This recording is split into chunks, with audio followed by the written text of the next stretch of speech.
نحمده ونصلي على رسوله الكريم اما بعد بسم الله الرحمن الرحیم۔ سیدنا ابو بکر رضی اللہ عنہ سے روایت ہے کہ رسول اللہ صلی اللہ علیہ وسلم نے 3 مرتبہ فرمایا کہ کیا میں تمہیں کبیرہ گناہوں کی اطلاع نہ دوں؟ صحابہ کرام رضوان اللہ علیہم اجمعین نے عرض کیا، اللہ کے رسول صلی اللہ علیہ وسلم ہمیں ضرور آگاہ کرے۔ آپ صلی اللہ علیہ وسلم نے فرمایا کہ اللہ کے ساتھ شرک کرنا، والدین کی نافرمانی کرنا۔ پہلے آپ صلی اللہ علیہ وسلم تکیہ لگائے ہوئے تھے، پھر اٹھ بیٹھے اور فرمایا کہ خبردار اور جھوٹی گواہی دینا۔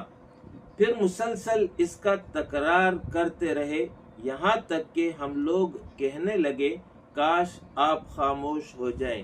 یہ حدیث امام بخاری رحمہ اللہ نے نقل کی ہے۔ گناہ اللہ اور اس کے رسول کی نافرمانی اور اس کے حکم سے سرتابی کا نام ہے، جو کہ اللہ تعالیٰ کو سخت ناپسندیدہ اور اس کی نعمتوں اور رحمتوں سے محرومی کا سبب ہے۔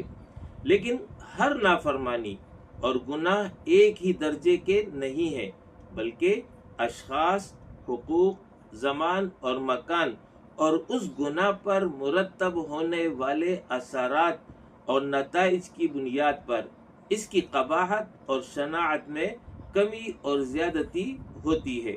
چنانچہ قرآن اور حدیث اور اہل علم کے اقوال سے معلوم ہوتا ہے کہ گناہ 2 قسم کے ہیں۔ پہلی قسم کبیرہ گناہ، یعنی وہ بڑے گناہ جس کے مرتکب پر لعنت بھیجی گئی ہو، یا اسے جہنم کی وعید دی گئی ہو، یا دنیا میں سزا کا ذکر ہوا ہو۔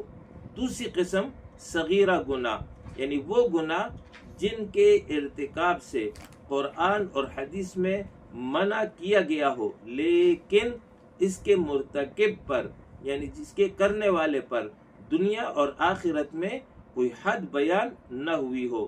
قرآن مجید میں ان 2 قسم کا ذکر اس آیت میں آیا ہے، ان تجتنبوا کبائر ما تنہون عنہ نکفر عنکم سیئاتکم وندخلکم مدخلا کریما، سورہ النساء آیت نمبر 31۔ یعنی جن بڑے بڑے گناہوں سے تمہیں روکا گیا ہے، اگر تم ان سے بچتے رہے تو ہم تمہاری چھوٹی چھوٹی برائیوں کو تم سے، یعنی تمہارے حساب سے مٹا دیں گے اور تمہیں عزت کی جگہ داخل کریں گے۔ آج کی حدیث میں ایسی ہی 3 یا 4 بڑے گناہوں کا بیان ہوا ہے جو شریعت کی نظر میں سخت قبیح اور ان کا انجام برا ہے۔ پہلے یہ بیان ہوا شرک باللہ، یعنی اللہ کی ذات، صفات، حقوق، اختیارات میں مخلوق کو شریک قرار دینا، یہ سب سے بڑا گناہ ہے۔ ان الشرک لظلم عظیم، جیسے کہ فرمایا گیا ہے کہ شرک بہت بڑا ظلم ہے۔ دوسرا یہ کہ والدین کی نافرمانی، یعنی اللہ تعالیٰ کے بعد والدین کا حق سب سے زیادہ ہے، ان کی نافرمانی یہ بہت بڑا گناہ ہے۔ اور تیسرا یہ ہے کہ جھوٹی گواہی دینا، اور ایک روایت میں جھوٹی بات کا ذکر آیا ہے، گویا کہ یہ 2 قسمیں ہو گئی، جھوٹی گواہی دینا اور جھوٹی بات کہنا۔ ان دونوں کی قباحت اور خطرناکی کے پیش نظر ان پر تنبیہ کے لیے نبی اکرم صلی اللہ علیہ وسلم ٹیک چھوڑ کر سیدھے بیٹھ گئے اور بار بار زوردار انداز میں فرمایا کہ جھوٹی گواہی دینا، جھوٹی بات کہنا بھی بڑے گناہوں میں داخل ہے۔ اور یہ انداز اس لیے اختیار کیا کہ جھوٹی گواہی اور جھوٹی بات کے اسباب اور دواعی بہت زیادہ پائے جاتے ہیں، اور عام لوگ اس بارے میں کوتاہی سے کام لیتے ہیں۔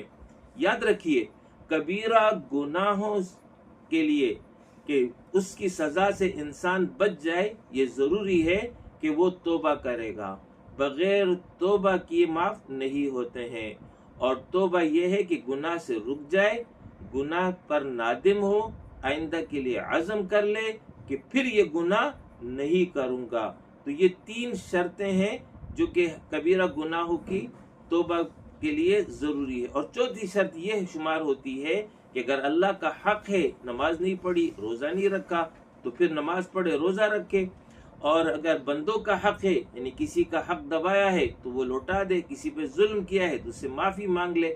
تو اس طرح ان شرائط کو پورا کر لے گا تو پھر جو ہے کبیرہ گناہ معاف ہو جائیں گے۔ اور صغیرہ گناہوں کے بارے میں بتا دیا گیا کہ اگر بڑے گناہوں سے بچو گے تو چھوٹے گناہ نیک اعمال کی وجہ سے وہ معاف ہوتے چلے جاتے ہیں۔